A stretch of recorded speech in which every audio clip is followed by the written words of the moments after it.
देखिए, आदमी को जिस बात का पता ना हो ना तो उस पर टांग नहीं अड़ानी चाहिए। माफ करना, एक तो तुम आर्टिस्ट लोगों में ये बड़ी खराबी होती है, जिस सवाल का जवाब नहीं बन पड़ता तो लोगों को जहालत और बेअक्ली का ताना देने लग जाते। बात जहालत और बेअक्ली की नहीं है जनाब, ट्रेनिंग की है। अब अगर आपको म्यूजिक का पता ना हो तो उससे गाने वाले का क्या कसूर? जनाब, जिस गाने में कुछ होता है ना, पता चल जाता है। क्या हो रहा है? किस बात पर झगड़ा हो रहा है? कुछ नहीं खालिद भाई, ये नीलम मुझे अपनी कुछ तस्वीरें दिखाने ले गई। मैंने उन पे मामूली से एक दो एतराज कर दी, उस वक्त से झगड़ गई। मामूली से एतराज? आप तो ना सिरे से आठ ही मारने को तैयार नहीं है। तो यही कहा था ना मैंने, अगर तुम लोगों ने बहस करनी है तो किसी और कमरे में जाकर करो। बाबा जानिए, अंकल सो रहे हैं, उनकी नींद खराब। अरे भाई, मैं सो कहाँ रहा हूँ, मैं तो मजे ले रहा हूँ इनकी बातों के। तो मैं भी नहीं रहा भाई। लेकिन अकबर मियाँ, तुम्हें नीलम को इस तरह नहीं तंग करना चाहिए। फनकार का दिल बहुत नाजुक होता है। जी अबू, और दबाव तो। अफसर भाई, आज से मेरी और आपकी बोलचाल बंद। बस मैं जा रही हूँ। अरे कहाँ जा रही हो? सुनो तो सही। ये इससे क्या हुआ? अरे बाबा जी, वो इसने अफसर ने उसको छेड़ा, वो नाराज होकर चली गई। चलो मना कर रहा हूँ, जाओ। अब वो नहीं आई। मामा गुस्से की बड़ी तेज है अंकल वो। हाँ, अरे भाई, माँ से भी तो कुछ इनहेरिट करना था ना उसने। क्या करना था? मेरा सिर। तो यार खालिद, तुम भी बिल्कुल बावले हो, इन्हीं बीच में आके सारा मजा ही खराब कर दिया। अरे छोटे छोटे लड़ाई झगड़े तो हुस्न है जिंदगी का, जी चाहता है वक्त यही रुक जाए। तो गोया तुम घर में मुस्तकिल झगड़ा रखना चाहते हो? अरे मैं तो चाहता हूं कि ये दोनों घर सदा के लिए एक हो जाए।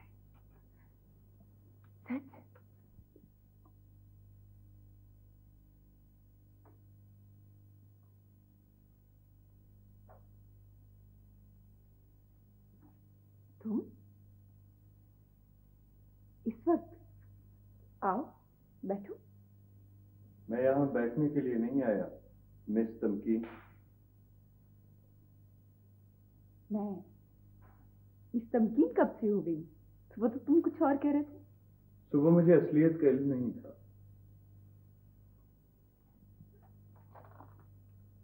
मिस तमकीन, आपको शुरू दिन से पता था कि मैं और मिसेस अनीसा।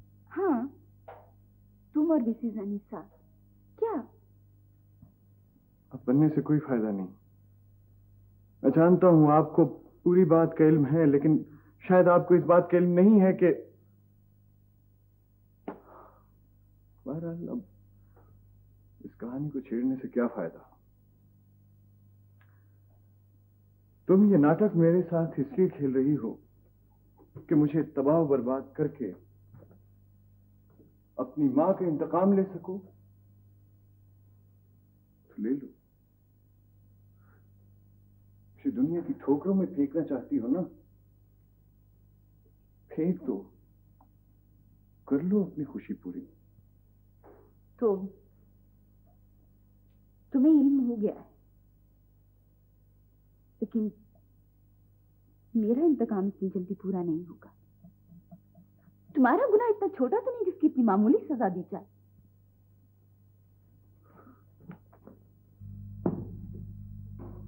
क्या गुनाह किया है मैंने? क्या गुनाह किया है? तुमने पूरी बात जाने बगैर ये यकीन कर लिया कि मैंने धोखा देकर तुम्हारी मां को अपनी झूठी मोहब्बत के जाल में फंसाया, और ये कि वो मेरी बदसलूकी की वजह से मरी है। हाँ, ये झूठ है, सरासर इल्जाम है मुझ पे। तुम जैसे झूठे शख्स से और किस जवाब की तवक्को हो सकती थी। लेकिन मिस्टर जमाल, तुम्हारी एक एक हरकत, तुम्हारी एक एक बात का सबूत है मेरे पास। लो, देखो।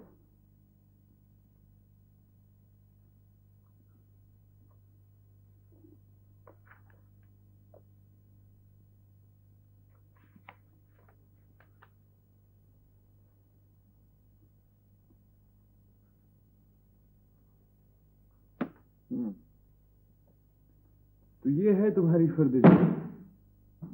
और सबूत चाहिए? रहने दो, ये मैं देख चुका हूं। देख चुके हो? हाँ तमकीन, इन सब चीजों की मौजूदगी में शायद तुम मेरी बात का यकीन न करो, लेकिन यकीन जानो तमकीन,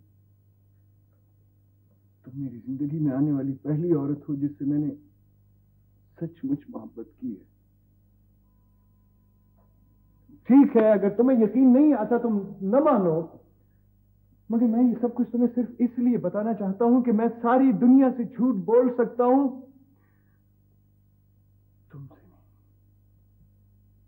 अच्छा, ये मेरी माँ का कातिल बोल रहा है। मत हंसो ऐसे मुझ पे, मत हंसो।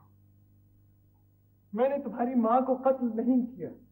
अगर उसने अपने दिल में कोई ऐसी दास्तान बना ली थी तो इसका जिम्मेदार मुझे क्यों ठहराया जा रहा है? मैंने कब कहा था कि मैं उससे मोहब्बत करता हूं? तारीख बता दूं? ये झूठ है तमकीन, ये झूठ है।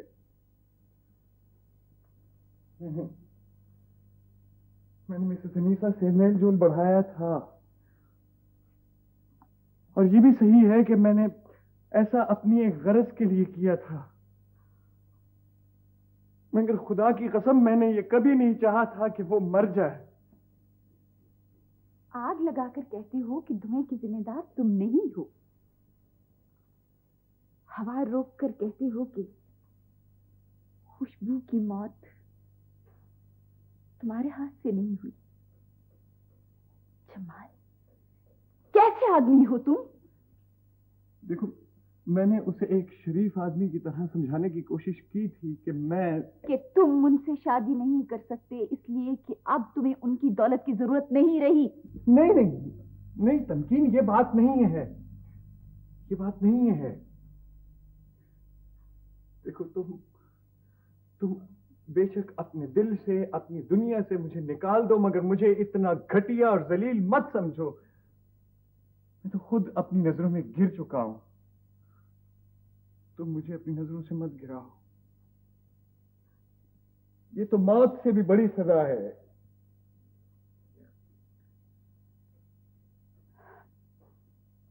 इसीलिए तो मैं तुम्हें जिंदा रखना चाहती हूँ।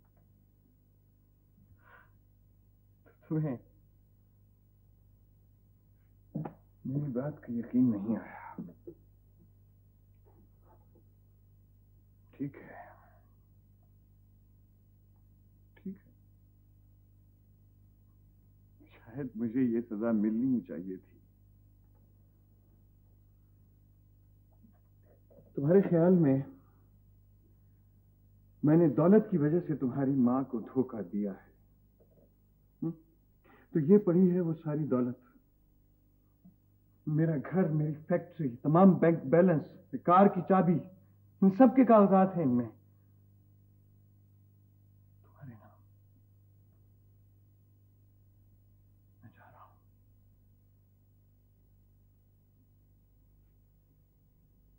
You want to destroy me?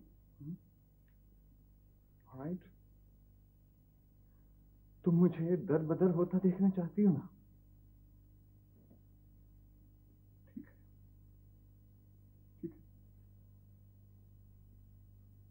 मैं तुम्हारी ये आरज़ू जरूर पूरी करूंगा।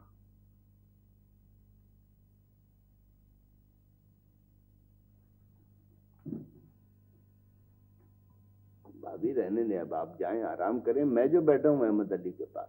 नहीं भाई साहब, आपको 4 रातें हो गया जाते हुए, आप जाके आराम करें, मैं यही रहूंगी। सलमा ठीक कह रही है फकीर हुसैन।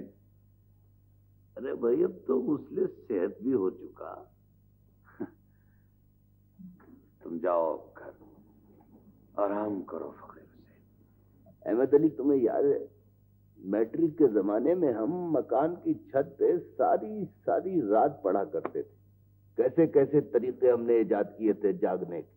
यूं लगता है जैसे वो जमाना फिर वापस आ गया। हाँ फकीर हुसैन, इन दिनों में कुछ ऐसे ही लगा यार। वो लॉन्ग फेलो की क्या नज्म थी वो?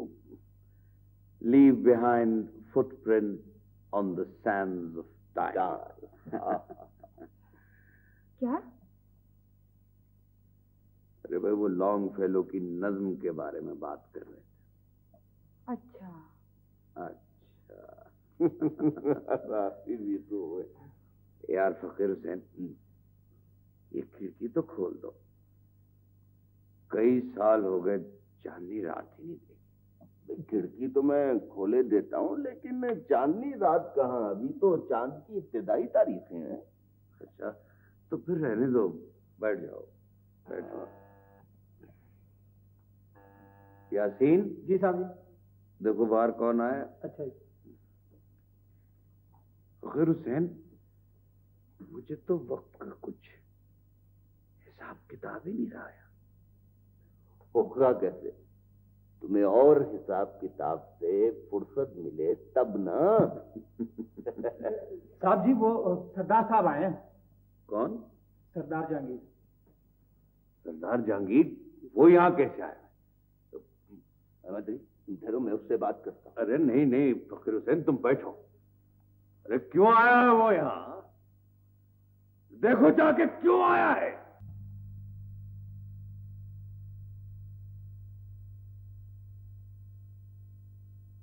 अस्सलाम वालेकुम सही। अस्सलाम वालेकुम। वो तुम्हारा नौकर तो मुझे ड्राइंग रूम में बिठा रहा था सही, पर मैंने कहा नहीं, मैं पहले अपने सज्जन का हाल मालूम कर लूं। तबीयत बेचैन हो रही थी ना। तुम यहाँ आए कैसे हो? आराम से सही, आराम से। हार्ट अटैक के बाद तो दिल पर जोर देना ही नहीं चाहिए सही। एक बार बंद हो जाए ना फिर चलता नहीं है सही। तुम यूं नहीं मानोगे, अभी बुलाता हूँ पुलिस को। हाँ सही, हाँ बुलाओ बुलाओ, शाबाश, बुलाओ पुलिस को। पर वो लोग तुम्हें अस्पताल में नहीं रखेंगे सही? कभी जेल में गए हो? और डैम इट, झड़प और जंग में फर्क होता है सही, फर्क होता है। War is always bigger than a battle. सही आबिद के निकल आने से ये मत समझो कि तुमने मुझे शिकस्त दे दी है। मेरे तरकश में अभी बहुत तीर बाकी हैं सही, बहुत तीर बाकी हैं। पर मैं तुम्हें एक और मौका देना चाहता हूँ सही। मेरा वकील। नहीं नहीं अहमद अली, तुम बीमार हो, ले तो आराम करो, आराम करो। मैं खुद इनसे बात करता हूँ। करो इससे बात। आपकी तारीफ नहीं? तुम मुझे अच्छी तरह जानते हो सरदार जहांगीर, मैं तो तुम्हारा कैदी रह चुका हूँ। पुत्र तुम जाओ जाओ, शाबाश, अंदर जाके बैठो। अब तुम्हारी जरूरत नहीं है पुत्र, जाओ शाबाश जाओ।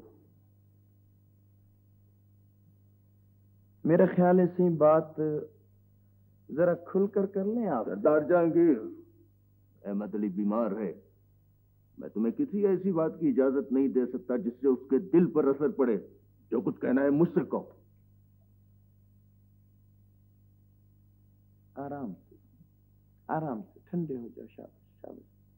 तुम तो बहुत गुस्से में लगते हो ना सही, और गुस्से में आदमी का दिमाग काम नहीं करता सही। मेरा दिमाग तुम्हारे दिमाग से ज्यादा बेहतर हालत में है। जो कुछ कहना है दूसरे कमरे में चलकर कहो। आओ।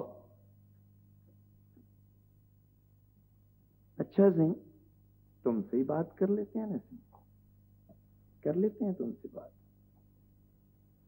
आओ आओ, शाबाश, आओ आओ, बिस्मिल्लाह।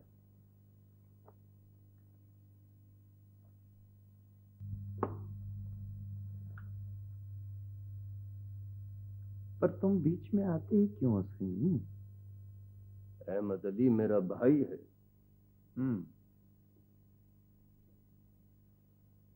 तुम्हें पता है सही कि मैंने तुम्हें किसके कहने पर उठवाया था? पता है। और ये भी पता है सही तुम्हें कि तुम्हें नौकरी से किसने निकलवाया था? मुझे ये भी मालूम है सरदार जहांगीर। फिर तो तुम्हें ये भी पता होगा। देखो सरदार जहांगीर, अहमद अली ने मेरे साथ क्या किया है और क्या नहीं किया है, इस सिलसिले में तुम्हें मालूमात फराहम करने की कोई जरूरत नहीं है। कभी तुमने अपने बारे में सोचा है कि तुम क्या हो और क्या करते फिरते हो? सोचा है सही, सोचा है। सोचता रहता हूँ, इसीलिए तो यहाँ हूँ। आबिद के निकल जाने का मतलब ये नहीं है सही कि मेरे हाथ टूट गए। मैं एक बार जो काम शुरू करता हूं फिर तब तक खत्म नहीं करता जब तक वो काम खत्म ना हो जाए। अहमद अली ने मुझे धोखा दिया है सही, और धोखेबाज को मैं कभी माफ नहीं किया करता। और तुम खुद क्या हो? क्या तुम धोखे से आबिद को अपने इलाके में नहीं ले गए थे? ये तुम्हें किसने बता दिया सही? आबिद को तो शिकार करने के लिए गया था। शिकार का मौसम था सही, अब आ गया होगा ना वापस। वो सिर्फ वापस ही नहीं आया सरदार जहांगीर, बल्कि पुलिस तक भी पहुंच चुका है। अब तुम्हें अपने मजालिम की कीमत देनी पड़ेगी। कानून तुम्हें कभी माफ नहीं करेगा। किस बात की कीमत सही? किस बात की कीमत? किसी पर इल्जाम लगाने और उसको साबित करने के दरमियान बड़ा फासला होता है सही। शहादतें चाहिए होती हैं, सबूत मुहैया करने पड़ते हैं ना। मैं अगर तुम्हारी जगह होता तो ऐसी हिमाकत कभी नहीं करता। मैं जिंदगी और मौत तो अल्लाह के हाथ में है ना। मेरा तो इस पर पूरा यकीन है, लेकिन जिस अंदाज में तुम मुझे धमकी दे रहे हो, ऐसे लगता है जैसे तुम्हारा इस पर यकीन नहीं। मुझे लंबी बात करने की आदत नहीं है फकीर हुसैन। अहमद अली अगर मेरा मुतालबा मान लेता है ना, तो मैं उसे माफ कर सकता हूं, भूल जाऊंगा कि कोई बात हुई है। मगर जिद्दी तबीयत के आदमी मुझे अच्छे नहीं लगते। ज्यादा देर रुकते नहीं है वो मेरे रास्ते में से। पता नहीं कौन सी दुनिया में रहते हो तुम सरदार जहांगीर। क्या समझते हो तुम अपने आप को? खुदा का कानून तो एक तरफ, उसके बंदों के बनाए हुए कानून से भी तुम नहीं बच सकते हो। डरो उस वक्त से जब तुम कटहरे में खड़े होगे और तुम्हारे जुल्म तुम्हारी हथकड़ी की कड़ी में बदल जाएंगे। तुम्हारी जबान बहुत लंबी है फकीर हुसैन। जिसकी बेटी जवान हो ना सही, उसको दांतों में जबान देकर गर्दन झुकाकर बात करनी चाहिए। मालूम होता है तुम्हारी कोई बेटी नहीं सरदार जहांगीर। मेरी और मेरी बेटी का निगहबान तो अल्लाह है, लेकिन हर जुल्म की एक मियाद होती है और तुम्हारे जुल्म की मियाद खत्म हो चुकी है। जाओ और अल्लाह से तौबा करो। तौबा इस्तग़फ़ार, खुदा तुम्हें माफ करे। जाओ जाओ, शाबाश शाबाश।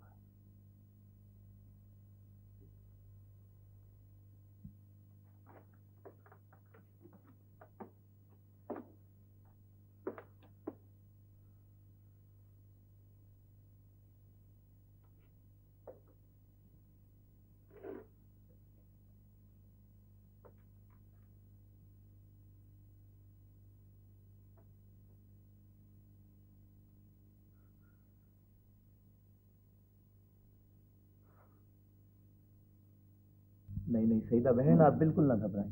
मैंने आईजी साहब से बात कर ली। अब देखिए ना, जो हालात है उसके पेश नजर साफ जाहिर है कि सरदार जहांगीर जरूर कोई अमली कदम उठाएगा, और मैं उसे रंगे हाथों गिरफ्तार करना चाहता हूँ। नहीं समीर भाई, हो सकता है वो वक्ती तौर पर खामोश होकर बैठ जाए, और जिस तरह कभी कभी सांप अपना सर कुंडली में छुपा लेता। बिल्कुल आपको उसे मौका नहीं देना चाहिए समीर भाई। सईदा ठीक कह रही है समी। ये सईदा ही नहीं, आप सब लोग ठीक कह रहे हैं, लेकिन थोड़ा सा इंतजार कर लेने में क्या हर्ज है। अब देखिए ना, इस किस्म के आदमी पे सोच समझ के और बड़ा पक्का हाथ डालना चाहिए। ये ना हो कि पक्का हाथ डालते डालते मुद्दा ही हाथ से निकल जाए। नहीं होता भाई, नहीं होता है। तुम क्यों फिक्रमंद होते हो? वैसे भाई दीवे, आप सब लोग यहाँ क्यों नजर आ रहे हैं? मेरा मतलब अंकल के पास कौन है? वो आज घर पर नहीं है। क्या घर में नहीं है? दिमाग तो ठीक है तुम्हारा। मेरा मतलब हार्ट अटैक में तो। उन्होंने डॉक्टर साहब से इजाजत ले ली। बाबा जानी, अंकल फकीर हुसैन और अम्मी वो घर देखने गए हैं जहां हम लोग बचपन में रहा करते थे। दरअसल बीमारी में आदमी कुछ ज्यादा जज्बाती हो जाता है। अब आपने क्या सोचा है मिस तमकीन? पता नहीं सईदा, समझ में तो कुछ आ नहीं रहा। अजीब हलचल सी मची हुई मेरे दिमाग। ये शायद सीधा वो तुम्हारे चचा का क्या है? पहले से बहुत बेहतर है। सीधा एक बात तो बताओ, कोई झूठा और धोखेबाज शख्स अपने मौत के कागजात पे खुद साइन कर सकता है? नहीं मिस तमकीन, मेरा नहीं ख्याल कि फिर उसने कैसे छोड़ दिया सब कुछ। मैं खुद हैरान हूं। जमाल साहब तो, अगर अब आप कह रही हैं मिस तमकीन, दरअसल मिस तमकीन, इंसान बड़ी अनप्रिडिक्टेबल और कॉम्प्लेक्स सी चीज है। सच पूछे तो मेरी अपनी समझ में कुछ नहीं आ रहा। सईदा जी, पता नहीं मुझे क्यों लगता है ऐसे कि एक छोटे आदमी की जुबान में इतनी तासीर नहीं होती, नहीं होनी चाहिए। जी नहीं, समझ में तो कुछ नहीं आ रहा। सईदा ठीक है, तुम जाओ, रात बहुत हो गई।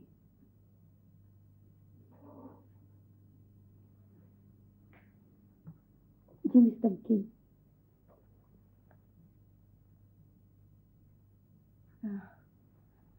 सईदा, सॉरी सईदा, पता नहीं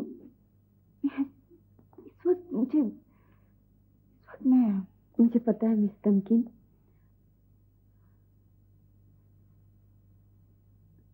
आप बैठ जाए प्लीज, मैं सुबह आऊंगी।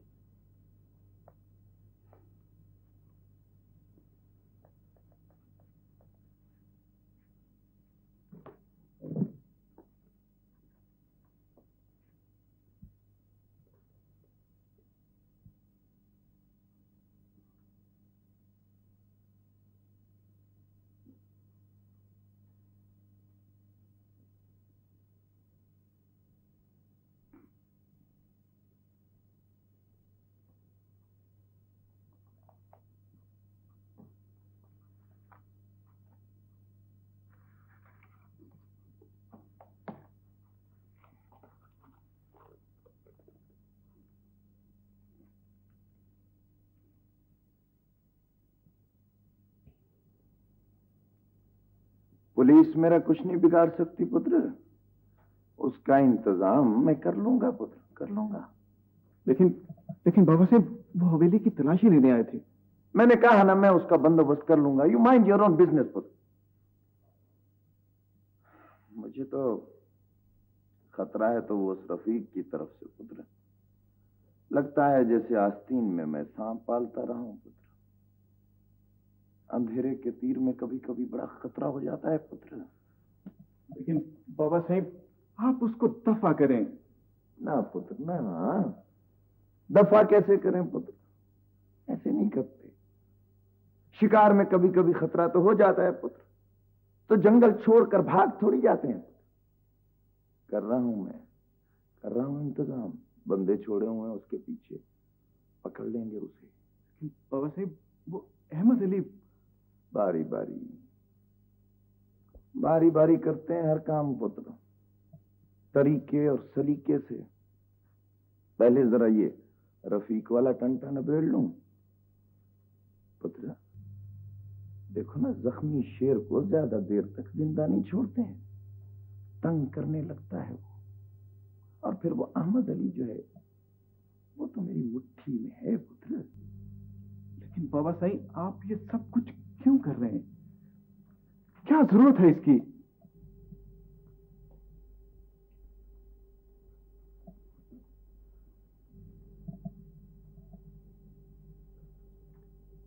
तुम्हारी पढ़ाई का हर्ज हो रहा है ना पुत्र। जाओ, शाबाश, पढ़ो जाकर। जाओ जाओ, टेक केयर ऑफ योरसेल्फ पुत्र, जाओ। और पुत्र, जब तक मैं न कहूं यहां वापस नहीं आना पुत्र। जाओ, शाबाश, जाओ।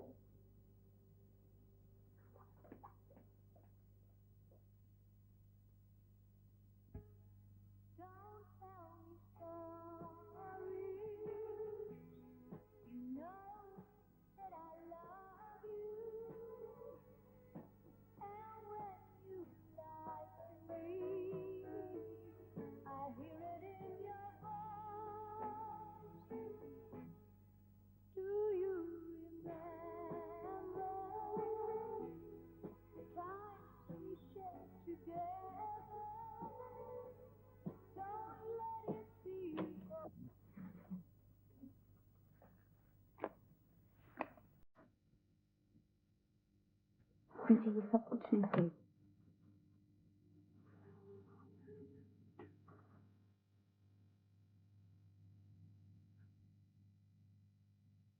मैं नहीं जानती इस मामले में तुम्हारा कितना कसूर था, कितना नहीं, लेकिन मैं जब भी तुम्हें देखती हूँ, मेरी माँ का साया मेरी आंखों में खुल जाता है।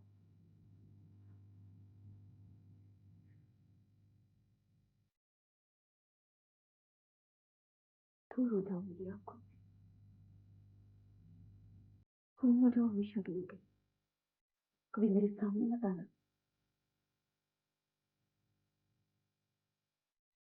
मैंने तुम्हें माफ किया।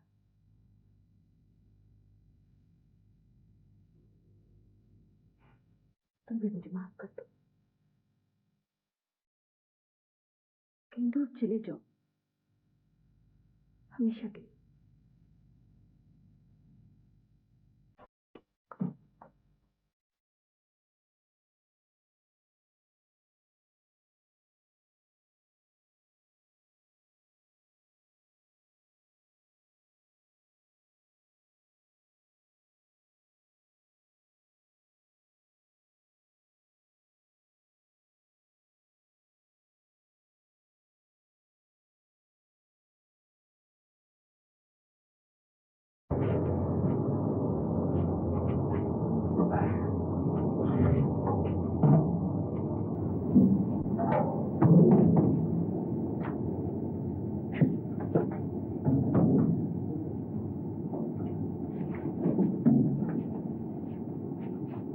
जाओ।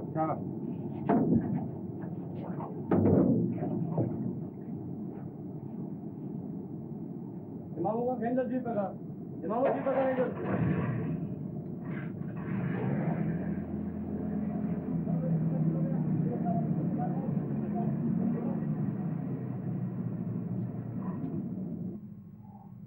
रियासत, हुक्म बचा लो।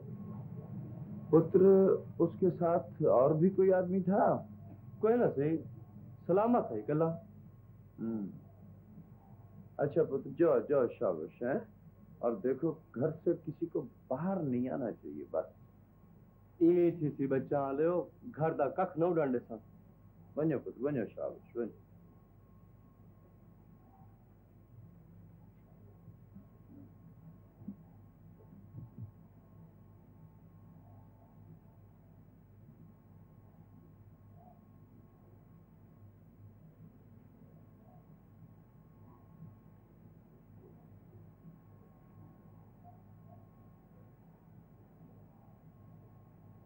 क्यों आए हो यहाँ?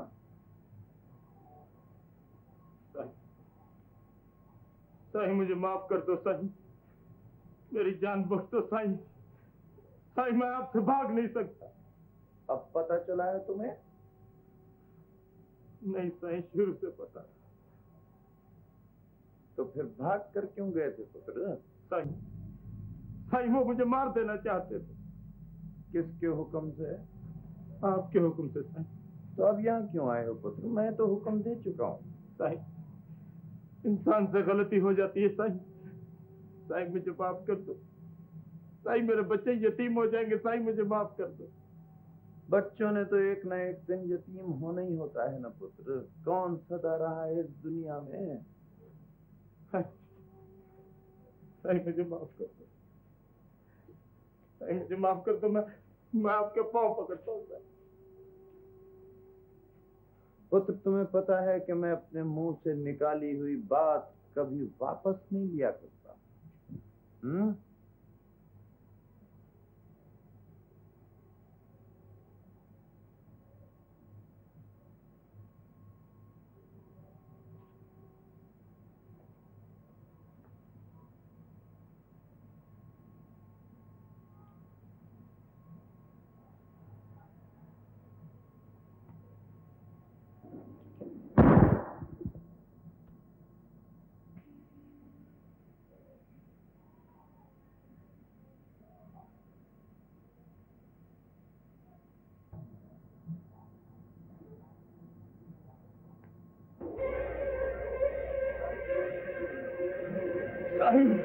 भाई तूने मुझे मार दिया।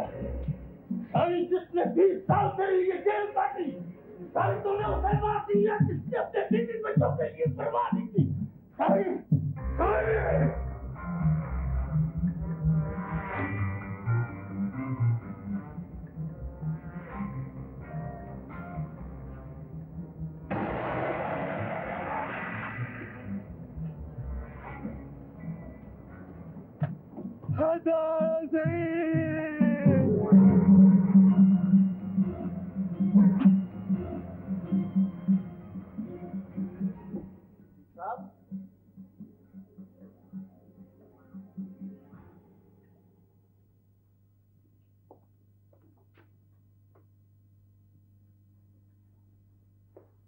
रफीक साहब, कहाँ चला गया?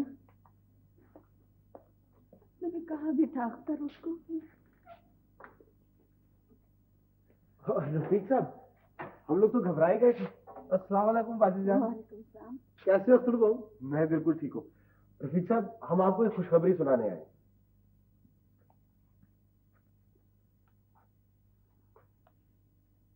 सरदार जहांगीर मर गया है जलकर। पता है आपको? जी हाँ, आपने मुझे उससे दूर रहने को कहा था। गाफिल रहने को तो नहीं। आप लोग बैठे। नहीं रफीक साहब, हम आपको बस यही बताने आए थे। अब हम चलते हैं। आओ। हाँ। आप घर आइएगा। अब्बू पूछ रहे थे आपको। उन्हें मेरा सलाम कहिएगा। जिंदगी रही तो इंशाअल्लाह जरूर आऊंगा, लेकिन शायद उससे पहले वो मेरा नाम भी भूल चुके होंगे।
अहमद अली, डॉक्टर ने सिर्फ 50 कदम चलने को कहा था, ये तुम तो 23 गांव बनते जा रहे हो। अरे यार फकीर हुसैन, आज मैं इतना खुश हूँ, इतना खुश हूँ, जी चाहता है कि सारी दुनिया पैदल ही घूमा। मगर अब्बू, कराची से आगे तो समंदर शुरू हो जाता है। बहुत बदतमीज होती जा रही है। जी हाँ, बिल्कुल। आप तो मत बोला करें बीच में। अरे बोलेगा कैसे नहीं भाई, हम तो ऐसा इंतजाम कर रहे हैं कि तुम सारी जिंदगी उसके सामने नहीं बोल सकोगी। क्यों जाने मन? ये फिर भी ठीक नहीं होगी। तुमसे कुछ इनहेरिट नहीं किया इसने। क्या नहीं किया? मेरा मतलब है तुमसे कुछ नहीं सीखा इसने। भाई ये तुम दोनों क्यों मेरी बेटी के पीछे पड़ गए? इधर आओ बेटा, इधर आओ, आओ आओ आओ। जीती रहो, जीती रहो। वहां गई भाई। मेरा ख्याल है फकीर हुसैन, अब जब अल्लाह तबारक ताला ने हम सब पे मेहरबानी करी दी, तो मैं भी तुमसे कुछ मांग ही लूं। देखो मियां अहमद अली, जो मांगना सीधी तरह मांग लेना, पहले की तरह चक्कर न देना। नहीं फकीर हुसैन, नहीं। अब तो मैं, छोड़ो इन बातों को। सईदा बेटी, जरा इधर आओ हमारे पास। खालिद,